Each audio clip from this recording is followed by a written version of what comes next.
You are listening to the Kelly Confidential podcast with Kelly Wilkes. This is episode 9.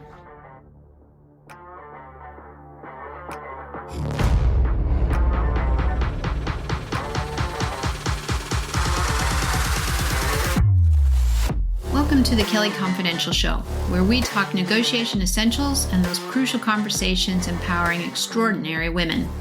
Real women, real issues. Let's jump in. This week, I'm honored to host retired military sergeant Gina Atkinson. This is a special episode, not just because I know Gina personally, but because I think she embodies so well the wondrous yet complex combinations of unapologetic ambition, fierce fortitude, and an almost tireless empathy for others, the latter of which I find women often feel pressure to hide when working in male-dominated industries, but not Gina. I've had a few days to reflect on my session with her. At times, it was both funny and very moving, and an hour would never do justice to the many career, sport, and fundraising accomplishments that bear her name. I've tried to cover some of these in this episode. Gina was very accommodating when I asked her to be a guest, but that was because she wanted the attention more for her latest charity fundraiser than for herself. So I want to make sure you get to know the woman too. And as I tee up this next episode, here are a couple of anchor points in Gina's life. It was 2006, and after 11 years in the military, Gina was quite injured with a bad back and poor knees. She knew that if she continued, she was going to end up totally broken and not be able to have another life or career. So at the age of 30, Gina decided to leave the military. She had been asked to go to Kandahar, Afghanistan for one final mission, but as she was due to leave soon, the operation was optional. She said later the decision to say no was made easy as she had already set her sights on a new career, so she respectfully declined. Tragically, the RAF reconnaissance aircraft she was due to be on suffered an in-flight fire and crashed. All 14 crew members, including one of Gina's colleagues, died in that crash. But determined to keep her promise to herself, Gina left the military and took her skills and experience into close protection and surveillance. That jump paid off, as at the height of her new career, she was working in America, traveling across the states, doing close protection for a high-profile celebrity, which would prove to be the enabler for when she returned to the UK and set up her security company, a business protecting MOD ships that remains in operation today. Fast forward 17 years, and Gina has gone from strength to strength professionally, and personally, she has spent the past several years charity fundraising in aid of veterans issues, suicide prevention, animal welfare, and following the sudden loss of her playful older brother Spencer to cancer just a few years ago, Gina helped raise over £10,000 and set up the Art Therapy Foundation, all for cancer patients. Now Gina is again funneling her energies outward to those that need it the most. The challenge this time, aptly named the Freedom Quest Solo Challenge, the most grueling of all the endurance trials she's completed since leaving the military, will see Gina take on a 300-mile, 3-week trek, kayak, and cycle challenge across Scotland, but it will also be solo and unsupported. What does that mean? It means in addition to the daily physical challenges, Gina will be carrying all of her food in a backpack and will be wild camping for the entire challenge. Her aim, it is to complete all of this within 3 weeks and to raise awareness and money for 3 charities, ACT UK, SSAFA, and the Sporting Force. Ready to hear more? Let's listen in.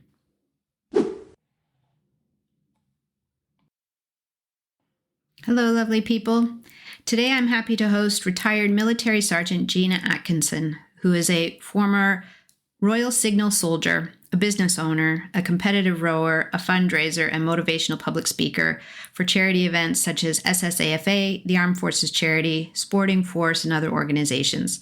She has volunteered as an adult instructor for the Army Cadet Force for the last 9 years and as a teacher for animal aid in schools, and she also volunteers as a marine mammal medic for the British Diver Marine Life Rescue. Passionate about helping those suffering from mental health having her own struggles in the past, she's now an ambassador for End Suicide. Gina has set up and funded an art foundation for cancer patients in memory of her brother Spencer. Now she is also an ambassador for the Purple Warriors, a veterans dragon boat team which brings veterans together by sport and is a lifeline to its members. I'm absolutely delighted to have her here with us this morning. Hi, Gina. Hi, thanks for having me. It's great to finally reconnect It after so many is. years. For everybody listening, you won't appreciate, but we've been coordinating this for the last couple of weeks, and it's actually been really nice because it's given us a chance to catch up. Because we haven't seen each other except through like social media for a good number of years. And I will also say, just full disclosure, that I've known Gina. I want to say we met in 2007, 2008. Was it roughly then? We were neighbors at the White Hermitage. Yeah, I think it was. Yeah, it was definitely around like that those 2 years. I think it was Yeah. 2007, November Yeah. 2007. And that We moved was, in. I mean, this place that we lived, it's hard to describe it, I guess, for a podcast, but it was just so beautiful. And it was like a little oasis down by the river. And it had a beautiful compound out front, a garden that was walled with a huge willow tree, which was just screaming for dogs to live there. So, we did the natural thing. We got puppies. And I think I was the first one with my Murph, who was a golden spaniel, little lunatic that he was. And then did you get Trevor first or Oliver? No, we got Oliver first, and then him and Murph used to used to run around and cause chaos in the front idyllic Yes, garden it that it was was. until the dog turned up. Much to the chagrin of the resident directors and the gardener, Eddie. Eddie was not Yeah, yeah, impressed. yeah. Yeah, and then we thought we'd get another one, Trevor, and then and then I think their heads were I about think to Ottie explode then when they came saw along. that it was like double. Yeah, double sat in the window Mm-hmm. barking at them as he went Yes. past. Yes, and then Babs and Leon Yeah, got their puppy, Audie. Yeah. yeah, Ottie. Yeah. Yeah, That was so fun. It was such a great time. Anyway, yeah, yes. Yes. causing chaos. Yeah. Um, but yeah, a lovely time. And then we've all kind of moved away from there and gone in different directions. But firstly, so let's go back a few years. Let's talk about where you grew up. And I think that's a really good starting point. I think for any Americans that might be listening, they won't realize that your accent is from a particular part of the country. You want to tell us a little bit about where you're from and what it was like growing up? Yeah. Yeah, so I think my accent has softened because I haven't lived there for since I'm 18. Yes, however, I am told that I still do have a Scouse Liverpudlian accent. Um, so yeah, so I grew up on the Wirral, which is it's kind of in between Liverpool and Wales. So you had the best part of it. So I lots of my childhood was I was in Wales all the time doing outdoor adventure stuff. I used to go skiing on what's called dry slope for your American listeners as well. So it's like plastic toothbrushes. So it's a weird That is such a concept. foreign concept. I mean, like I'm from Colorado, Yeah, they will have no idea what you're talking about. yeah, yeah. It'll blow their minds that I like ski on plastic. Yeah, so I had a really supportive mum and dad and brother and sister, and um, yeah, I was just really, really sporty, quite studious, a bit of a swot in my younger days. But I was always out and about doing adventure training, skiing, mountain biking, walking, Duke of Edinburgh, anything that got me Yeah. out the house and uh, into nature, really. So I suppose not much really has changed, but yeah, I had a good a good childhood. A good And what a childhood, yeah. beautiful part of the country. That part of the country up there is so pretty, especially going into Wales. could see the temptation for wanting to be outside. And you're one of three. Yeah. So I was the youngest. So I was the spoiled one. Yeah. So my sister was my sister's a bit older than me, so she moved out when I was younger and set up her own family, and me and my brother thought, well, he was a bit older than me, but I blame him for me joining the army a bit, because he used to use me as target practice from his bedroom window. So, and if if I got hit, like in what? Like when you say target practice, in with what way? With an air rifle. Are you serious? Yeah. So I wasn't expecting you to say that. Yeah, and if I got hit, it was because I wasn't moving fast enough. So, so it was your fault. He blames. He always said my success in the military was due to his training. Yeah. Oh my gosh, that's so funny. Oh, bless him. That's hilarious. That was definitely good training for what you decided to do later in life. And they wonder why. They wonder why I went that way. Well, and that's a good segue. So much of your adulthood really was shaped by your decision to go into the military, and also a lot of what you're doing now in your fundraising. Tell us a little bit about that. Tell us about what shaped your idea to go into the military, and was it, what was it what you expected? What was that like? Yeah, so I joined what is called the Army Cadet Force. So it's like it's a youth sponsored by the military. So you get to learn all of the military skills, marching, rifle skills, shooting, and all of the things that the military is about, really. But it's a really inspirational youth organisation because of the skills it teaches you. Everything from first aid. I still remember my first aid lesson from the Army Cadets.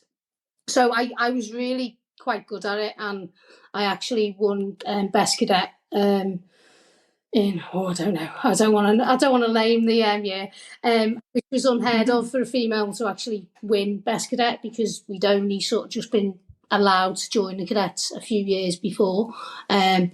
So I just had this natural kind of affinity to it. I was good at it. I enjoyed it. I loved running around with cam cream on my face, jumping in and bush with a gun, and it was a natural progression. My family are all Navy, so it was a bit of I should have maybe joined the Navy, but I liked the uniform better.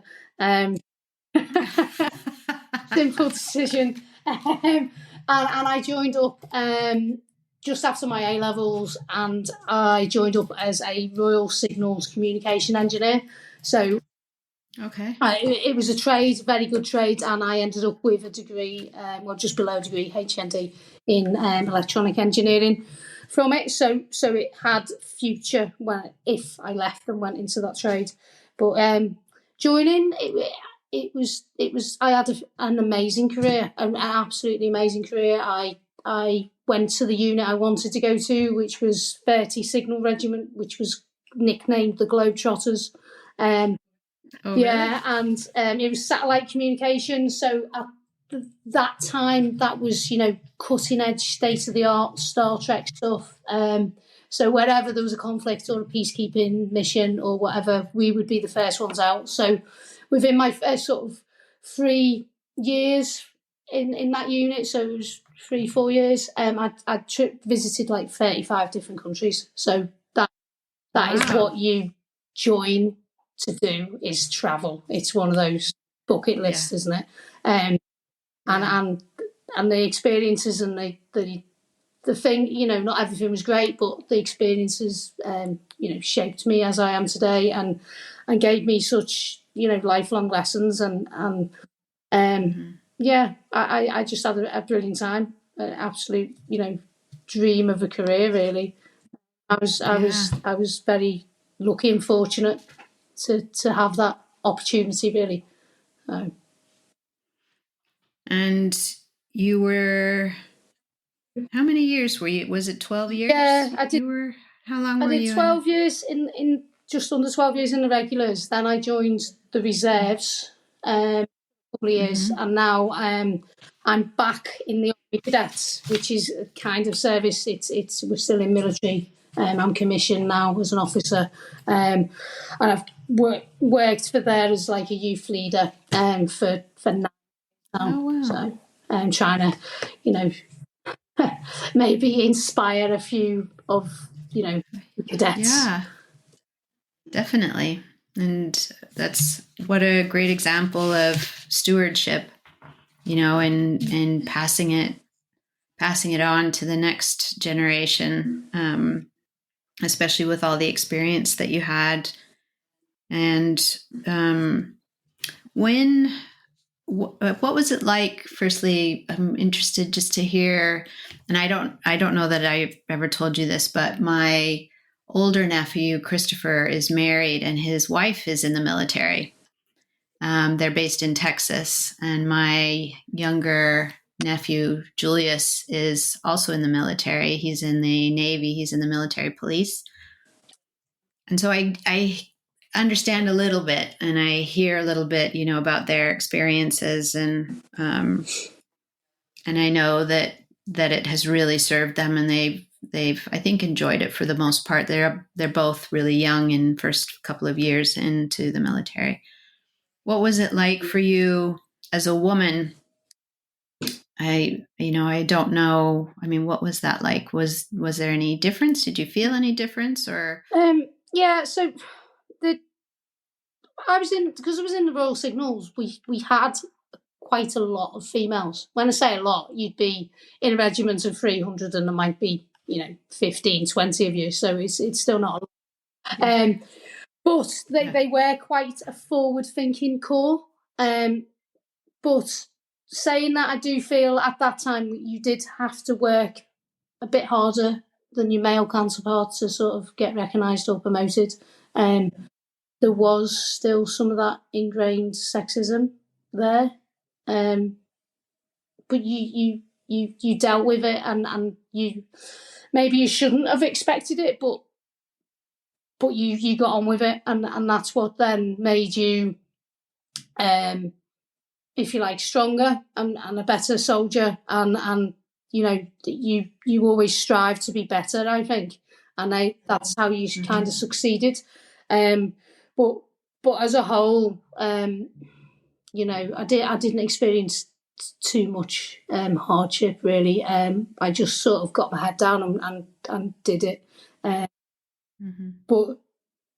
it has changed now. I know there's issues in there. I know what is interesting for me as well is now I'm out as well.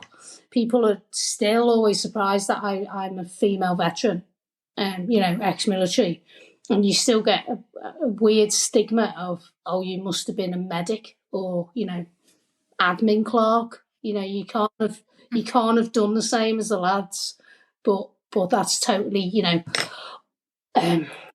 Is that generational, do you think? Is it older people that are saying that or showing their surprise? Yeah, it's getting better, because obviously there's the likes of myself that are out there as a female veteran. There's a few other girls from the RAF that are up there, a few friends. So people are starting to see it more. But when you think about it, in the Second World War, you had females serving beyond the front line, because women could do more than men could do in that respect. So it does just blow my mind when people are like, "Oh, what, you're a veteran, and were you on the front line?" Well, yes, I was. It's it does surprise me, and then you get newspaper articles where they go, "Oh, females are now on the front line," but we've been there for years, because It's just maybe wasn't a newsworthy thing or something that the public wanted to hear. But it is definitely changing. You know, you've got the first. I think she's actually the second female to become a parachute regiment. You know, so you've got females in the Royal Marines. No, she's the first female parachute regiment. We've had the first female Marine. So there's the barriers are breaking down because we've got strong females that are going for these jobs and saying, look, I can do the same. If not, you know, look at it at a different angle to what a male's perspective may be. So, yes, definitely changed. Which changed for the better, that's for sure. Because we can be very powerful females in a team. Definitely. Well, and I think you're an example of that. You've, I know you have a number of medals that recognize your contribution, what you've done over the years that you were in the military. And as you say, you're still in the military as part of the Army Cadet Force.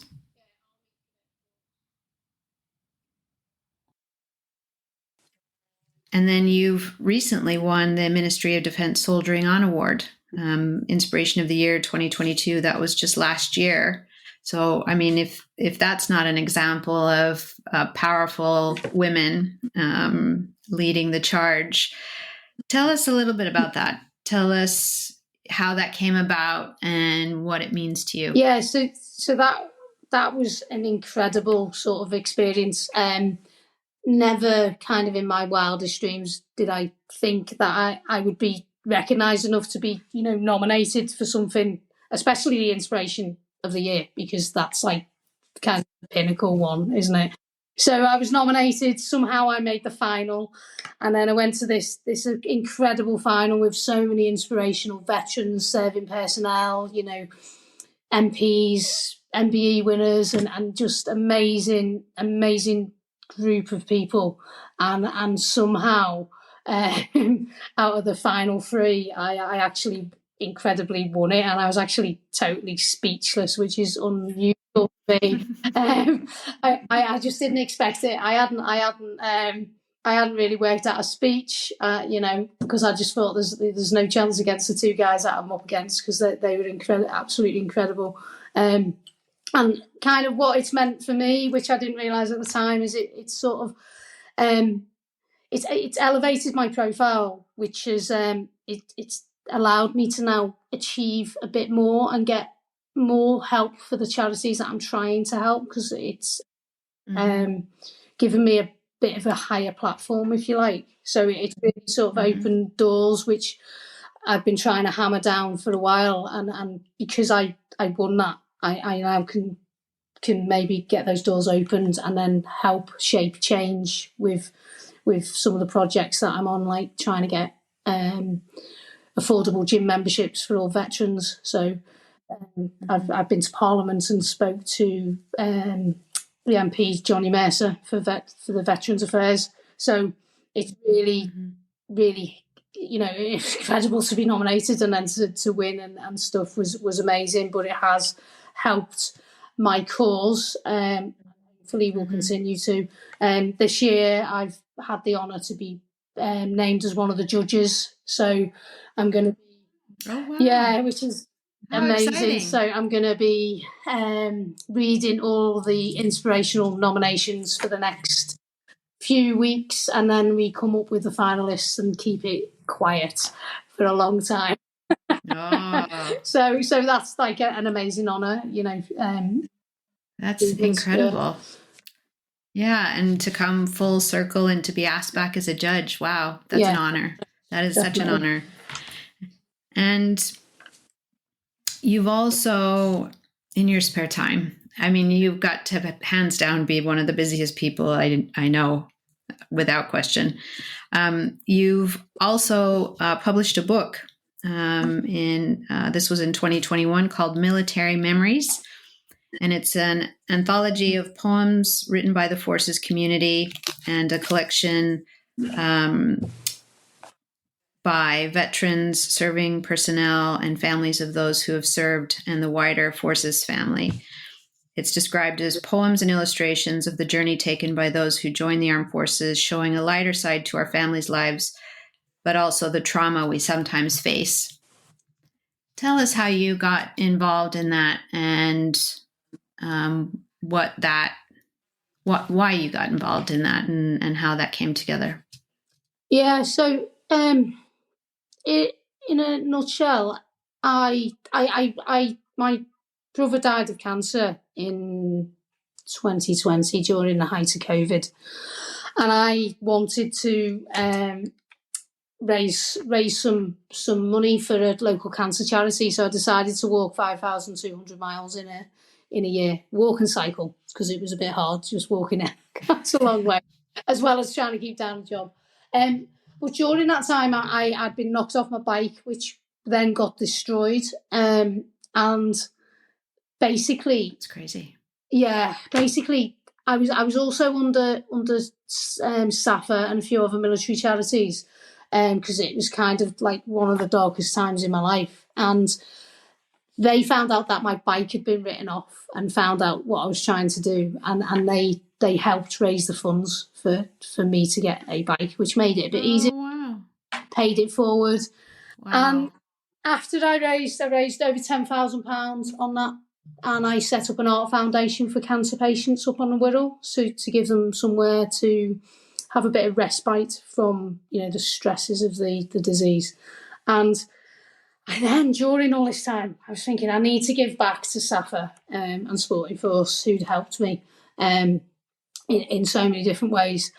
So I came up with this concept because I'd written a poem for my brother's funeral, which was read out in those strange days when people's funerals were put over the internet. So, which is totally, we've all lived through it, totally bizarre, crazy times. And if you were going through similar, which a lot of people did, you could only have 10 people at a funeral, and my brother was such a popular, friendly guy. He had thousands that wanted to come, and they lined the route of the where the hearse was going, and it was incredible, the support. So I wanted to give back. I came up with this idea, like why not rope some more veterans, soldiers, sailors, airmen, or air people. What do they call them now? I think they've come up with some crazy name. It's not. What's the name? They've come up with a strange name, like I'll remember it later. And that's not politically correct. So I decided to recruit everyone from the armed forces community and collate a story, fully illustrated from people's pictures of the poems. We've got everything from somebody who's not even joined the military yet, who's waiting for his start date, all the way through operations. The nice sides of it. We've got mums writing poems about how proud they are. We've got brothers and sisters writing poems. We've got people who work with the military, like a poem from Help for Heroes, one of the volunteers. And it's just a lovely book which shows the different dimensions of the military, all the way from starting to leaving and beyond. And all of the profits, every single penny, go to SAFA and Sporting Force. And it's been in the top 10 now and again. It jumps in and out. I saw that. Yeah. And it raises the profile of the charities as well. And also it was an amazing project to connect with all these people and feel their thoughts through poetry. And it's quite a cathartic thing, poetry, to write and also to read it, so that you're not alone. So it was a lovely project. Probably would have been easier for me to climb Everest, but but very interesting. When you say it was a lovely project, it doesn't mean that it was easy at all. It sounds like it was a lot of work, but also healing in some ways, I imagine, with the passing of your brother Spencer. kind of, gave you an outlet, did it? Yeah, I mean, that's why I kind of started walking, at first to give me a focus from, the grief. I think that's how I've always coped with stress is through sport and fitness. And it did give me that sort of outlet and helped, hopefully helped people with the money that it is now being put back into that charity. And, but definitely. And then the project kind of helped him live on because he's, his poem from the funeral is in there with a beautiful drawing of him in his Navy uniform. So, so it was a very nice project, and it was lovely, the connections I made from the other veterans and serving personnel. So, and which has led me on to bigger and better things from the book. Yes, by all accounts, you've certainly not slowed down. I think you've sped up. Yeah, possibly. Can I just ask before I've got some other questions I wanted to go into, but the poem that you were just referring to, are you able to tell us which poem that was? It's not the D.H. Lawrence one that you love. No, it was called Loss. It was what I'd written about how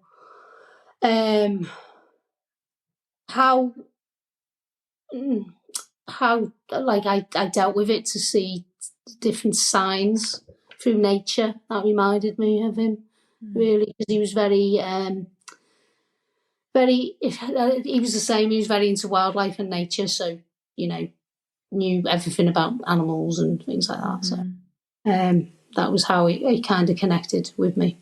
So. I look forward to reading that. Sincerely, it's very moving just to hear you talking about it. I do want to mention the poem by D.H. Lawrence that you shared, because it's a contrast to that quite vulnerable time that you were just sharing. And I'm going to read it out. I never saw a wild thing sorry for itself. A bird will fall frozen from a bough without ever feeling sorry for itself. Yeah, so that poem has got me through quite a lot of things. I've even got it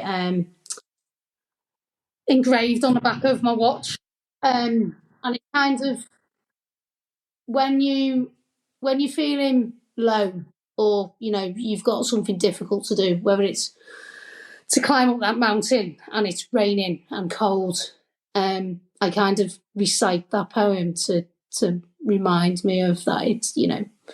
It's not that bad, and we'll get through it. And it just sort of inspires me to take that next step, I think. It's a very simple poem, but can have a lot of meaning to it in so many different ways, which is probably the art of poetry, isn't it? Mm-hmm. Yeah, it resonates in different ways for everybody, and but interestingly, it's also a poem about nature again. The tree and the bird. Yeah. So quite fitting. So I want to pivot now and talk about your other. You have a few passions, and I mean, for people listening, if you had any idea, like the scope of what this woman has accomplished, it's incredible. I have lists, like loads of notes and highlighted lists. But we're going to stay focused. And I wanted to talk now about your two successful businesses that you founded. So Military Workout Limited and ARC24.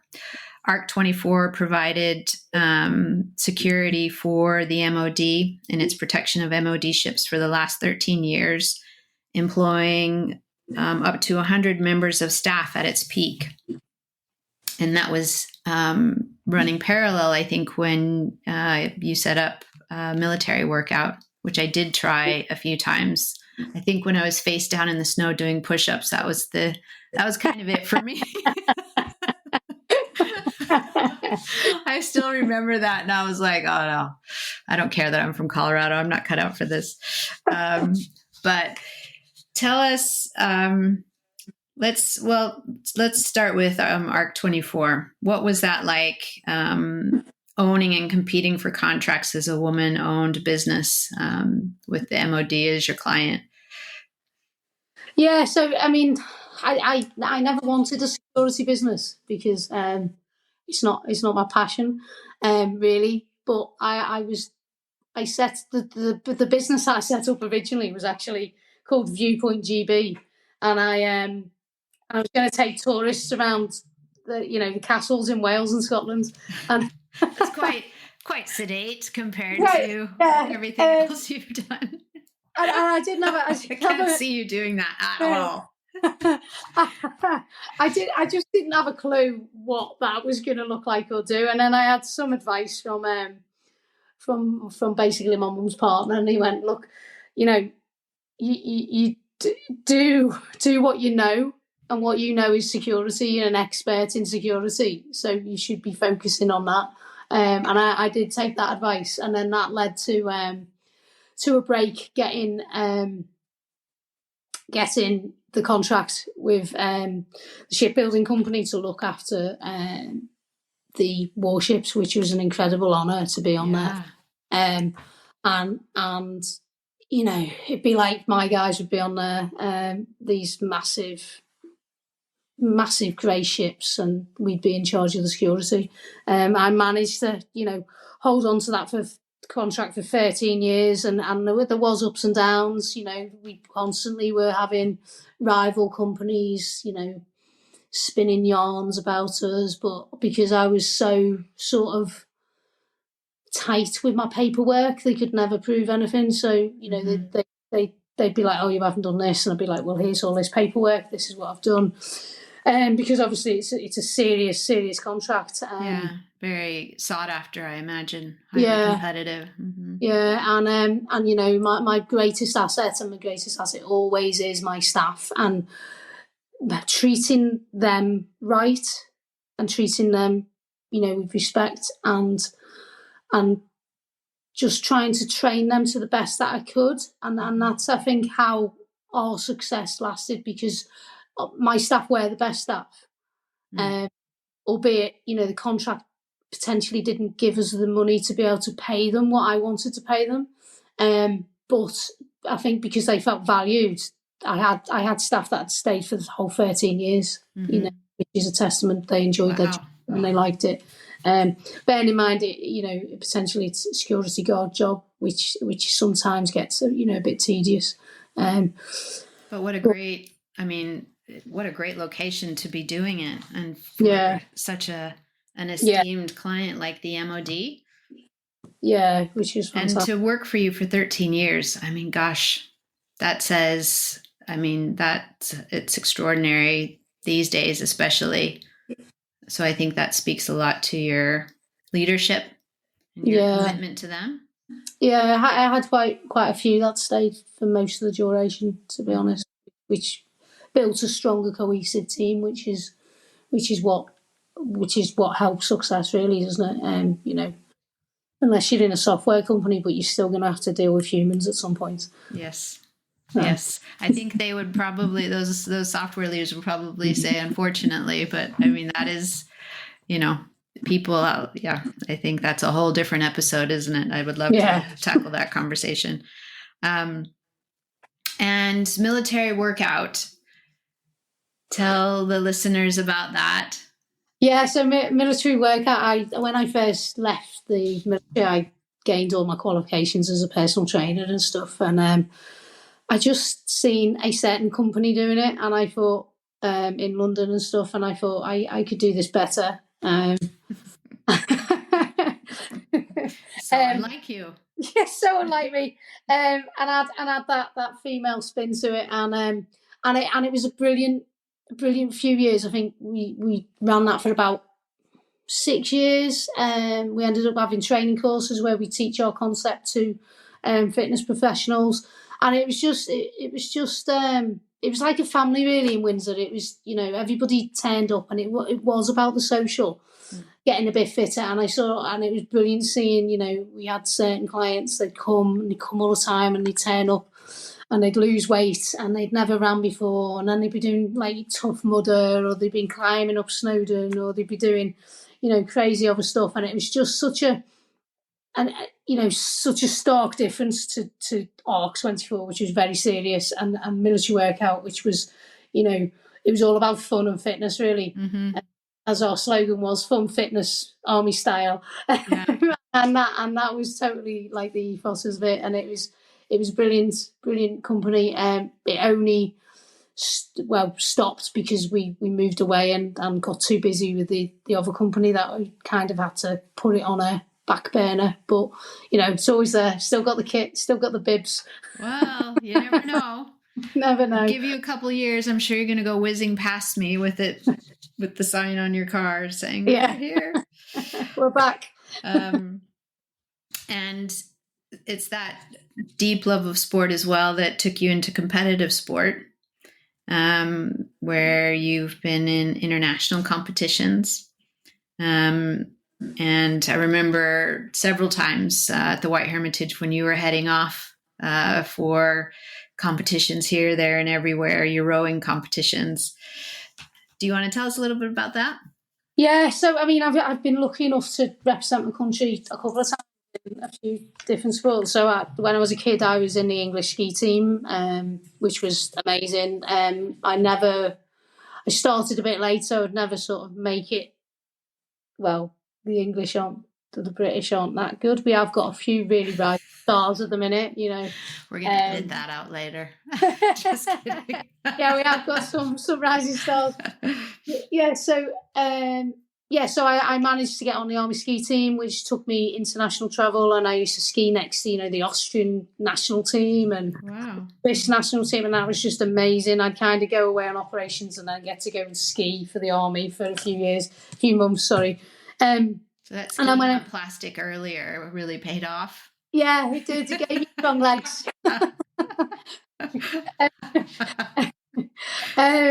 Yeah, and then when we got out, I got into I do a lot of water sports, so kayaking and stand up paddleboarding, and then I got into dragon boat racing, which if I was from an Asian background, I'd probably be an international superstar, because we won a few gold medals, but it's not that popular in this country. And it's a brilliant team sport. It puts everyone at a level playing field, which is now why I've now been asked to be the ambassador of Purple Warriors, which is a veterans dragon boating team, and they compete nationally as well.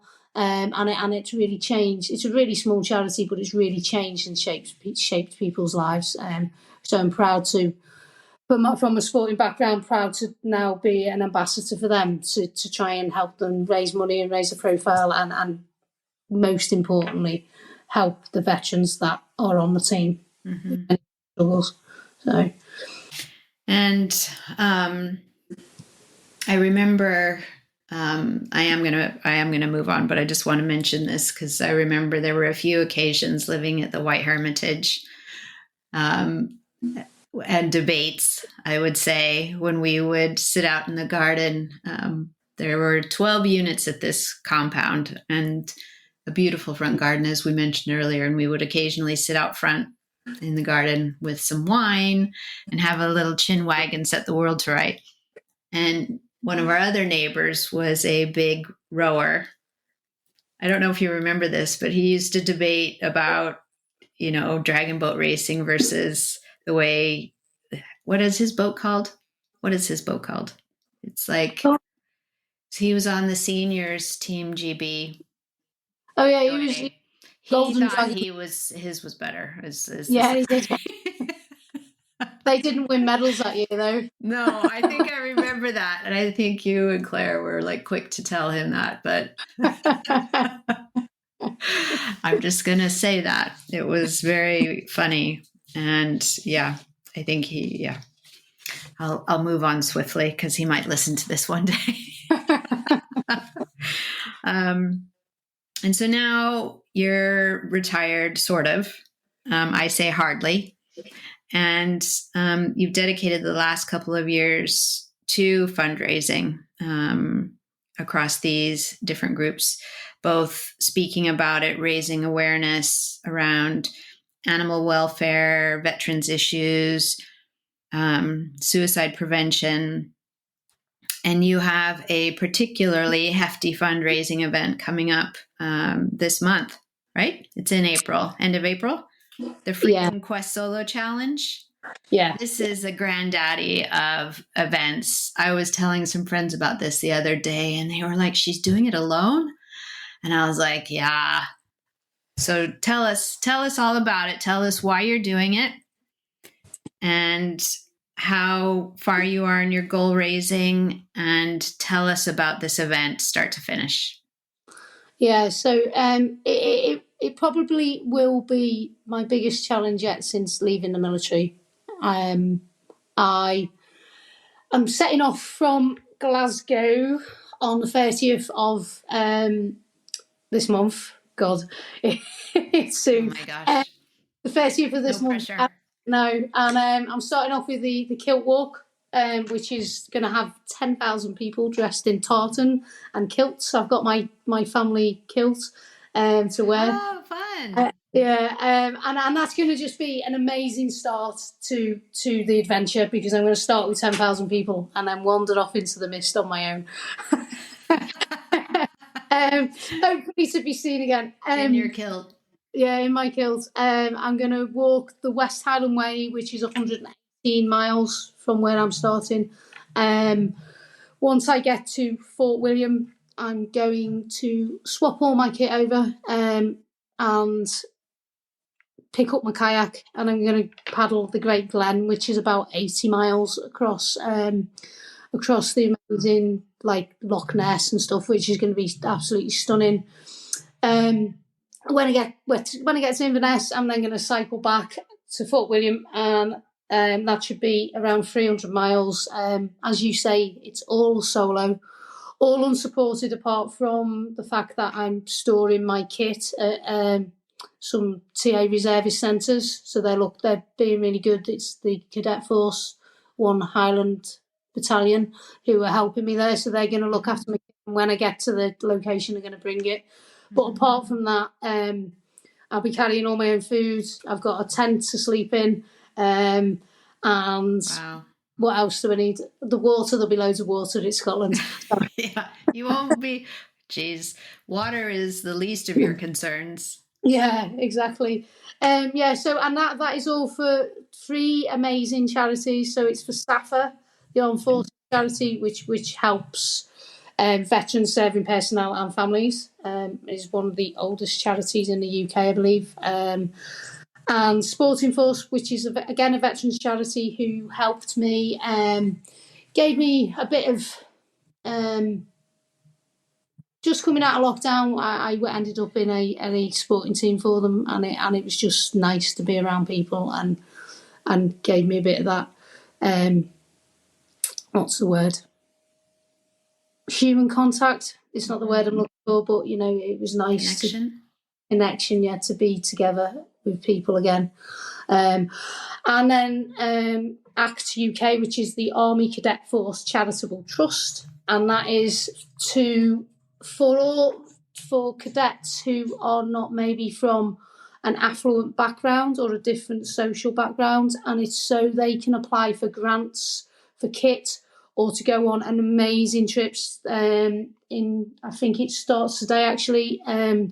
There's an amazing trip from skiing. They're teaching them how to telemark, and then they're going to go on the classic route that the telemark heroes did, which was in the Second World War, which turned their mission turned the way the war was shaped around. So that is an amazing expedition that these kids can go on, and that's what charity does. So every cadet and adult has the opportunity to go on these expeditions. you know, it sets everyone on a level playing field, and that's life changing for kids. You know, I've seen kids go on like climbing courses that have been funded by this charity, and then they've changed their whole life, and they've ended up then becoming climbing instructors, and that's, you know, life changing for the youth. So 3 amazing charities. I'm hoping to raise over £3,000. I'm halfway there now. Excellent. And I also, along the way, as you said, I'm an advocate of, you know, mental health and suicide prevention, which is unfortunately, you know, one life is far too much, particularly within veterans with PTSD. And I'm going to be highlighting End Suicide, which is a new concept, an app, which is, instead of a phone line, it's going to be, you've got an app and you press a button and someone phones you. So it's a different aspect of it. And highlighting loneliness, really, because to see whether I can actually stand my own personality for 3 to 4 weeks without going crazy. So it's got those 4 concepts, really. Those poor people waiting for you at the territorial army checkpoints where you're getting your kit. You're just going to be like, hey, and you're going to chat their ear off. They'll be like, just take the tent. Just take the tent. Yeah, just go. You're losing light. Just go. yeah. They don't know what they're letting themselves You're in. You're going to absolutely talk their ear off. Bless. So your goal is 3,000 plus, and you're halfway there. Yeah. And how can people, well, firstly, let me just say where they can donate. And I'm going to include this in the show notes. So it's justgiving.com/crowdfunding/Gina Alsop Freedom 3, which I'll include in the show notes. So, so people can donate, how else can they support you? If just they go on social media and find my page, it's Gina Gianelli. I post a lot of my updates on there, or if they go to Twitter, Military Memos, that's also got bits and bobs. And if people just share the fundraising page, that'd be great. And maybe look up the charities and have a look at that sort of thing. So so what I'm taking from that is we just need to be talking about these more, especially, and particularly, I think I love the concept of the End Suicide app, where you click on it and it rings you. I think that's brilliant. I'm really interested in that. And the Act UK charity for young people is really important. Well, I'm definitely going to be watching out for all of your updates, but we've still got a few weeks before then. So, and would love to hear about it again afterwards. Just bringing it back to women who inspire, and I would say you hold that position quite easily, even if you don't think it yourself. But I'm interested to know who inspired you. Is there a woman or a set of women who have inspired you, and why? So it's a really interesting question, and I could say something like the Queen, who's an amazing role model and was my boss for years and years, and everyone can learn from her. But my answer actually is my friends and my family. They inspire me every day just by what they do. My mum bringing us up, holding down a job, looking after us while my dad was away. My sister brought up an amazing family, went through a bit of a bad time and still was there for everyone, and created a new life after the divorce, and brought up 3 amazing children, and those children now, my niece, she's such a kind, generous person, and she is always there for her friends. Always striving to do something nice and good for people.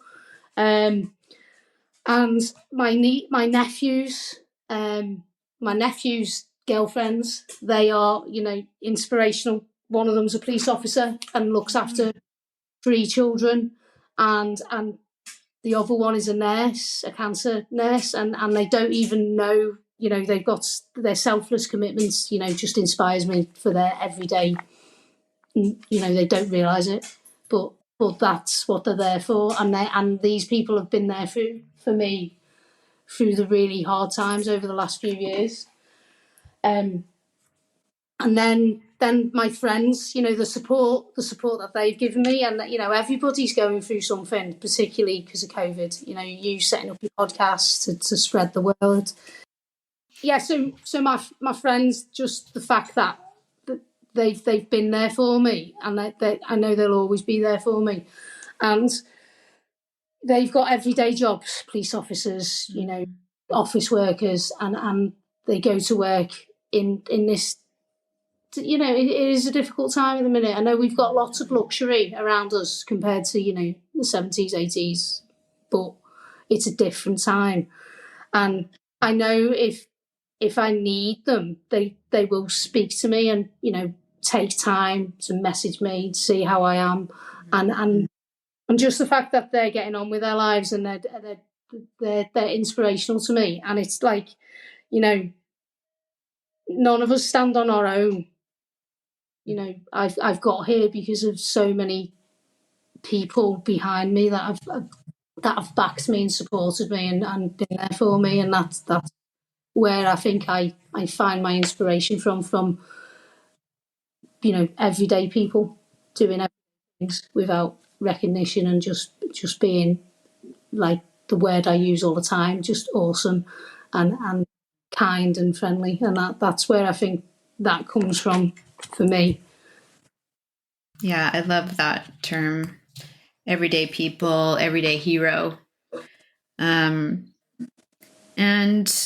you've done a number of fundraising and speaking events over these years, and really central to a lot of what you're doing at the moment. I'm wondering if you have if there's a memory that stands out to you from one of those events. Yeah, so they bring such amazing experiences. So the first one I did was all the glitz and glam, and it was just coming out of lockdown, and it was like the first time we could all be together, and there was 500 people in dresses and stuff like that, and it was just an amazing experience to be there and tell my story and help the charity that I was representing. And then, then I've been invited to amazing places like Silverstone to promote the charities. And then I was stood in the Army Museum with a Puma helicopter suspended above my head while I was talking about these fantastic charities and how it can be helped. But the main thing, I think, for each one of those that I go to is the connection with the people when I finished what I'm telling them, my speech, and talking. What I always try to do is talk from the heart. I don't read off notes. I tell it how it is, and I try to tell it in a way which connects with people.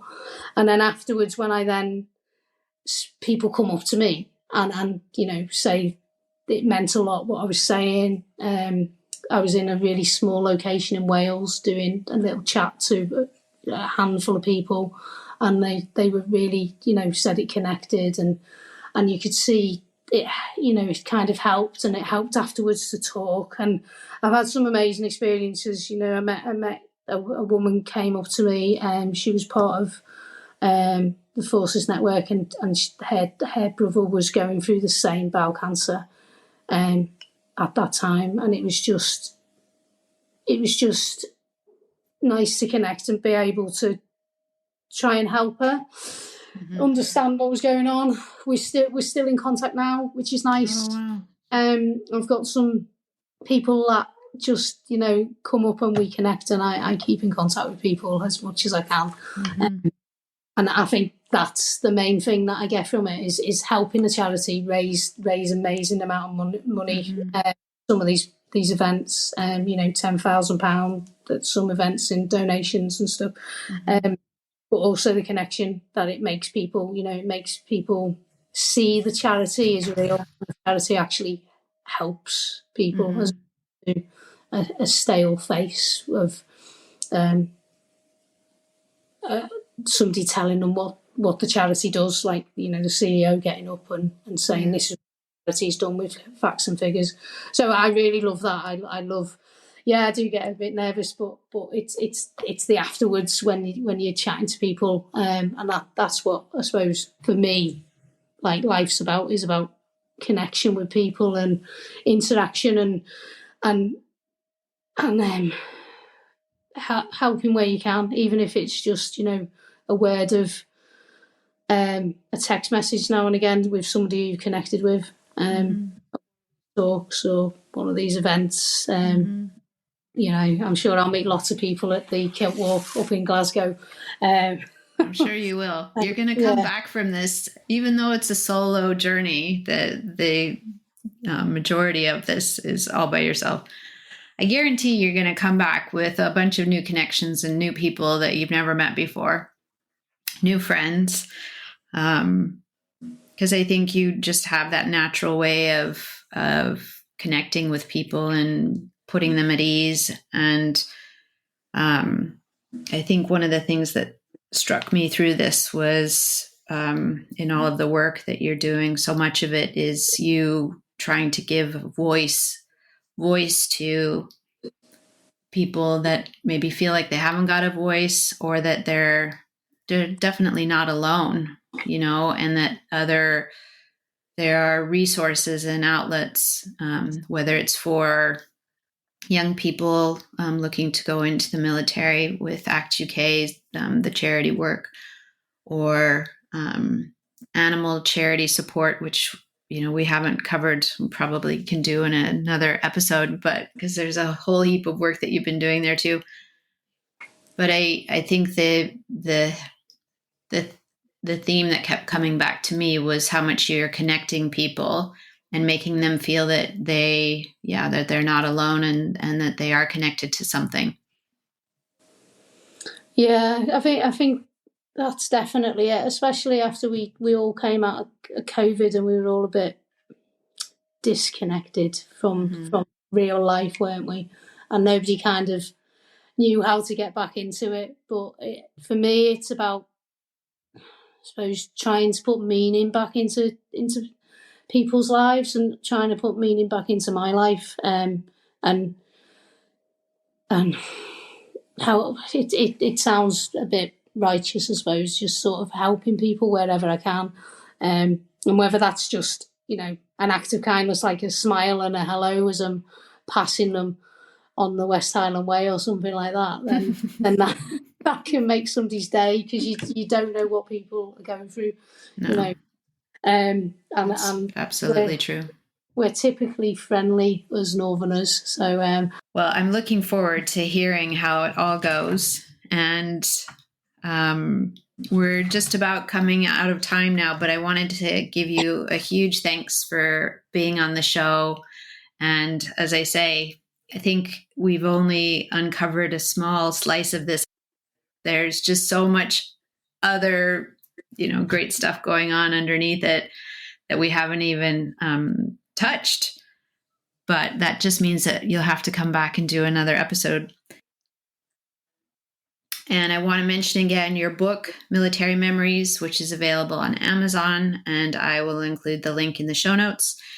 And the Freedom Quest fundraising, which is for your 3-week event coming up starting the 30th of April. And that will be available in the show notes as well.